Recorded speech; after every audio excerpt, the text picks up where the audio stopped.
आज काय विशेष या बातमीपत्रामध्ये आता आपण सुरुवातीला पाहूया आज लक्ष वेधून घेणाऱ्या 3 महत्त्वाच्या बातम्या। यामध्ये पहिली मोठी बातमी आहे ती म्हणजे ठाकरे बंधूंच्या राजकीय युती संदर्भातली।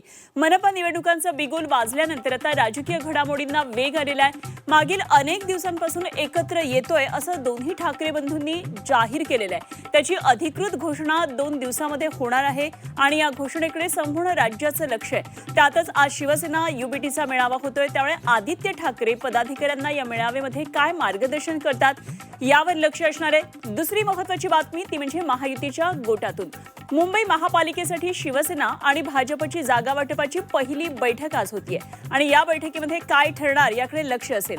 शिंदे की फडणवीस कोण जागा वाटपामध्ये सरस ठरणार हे पाहणं महत्त्वाचं ठरणार आहे। आणि तिसरी लक्षवेधी महत्त्वाची बातमी ती म्हणजे पुण्यामधून झी24 तासनं उघडकीस आणलेल्या पुणे जमीन गैरव्यवहार प्रकरणात दिग्विजय पाटील यांची काल तब्बल 10 ते 11 तास चौकशी झाली। त्यानंतर आज पुन्हा एकदा त्यांची चौकशी होणार असल्याची माहिती कळतेय। या संदर्भातल्या पुण्यातल्या घडामोडींवर आज आपलं लक्ष आहे। या 3 महत्त्वाच्या बातम्या आणि राज्यातल्या अनेक महत्त्वाच्या घडामोडींवर आपलं लक्ष असणार आहे।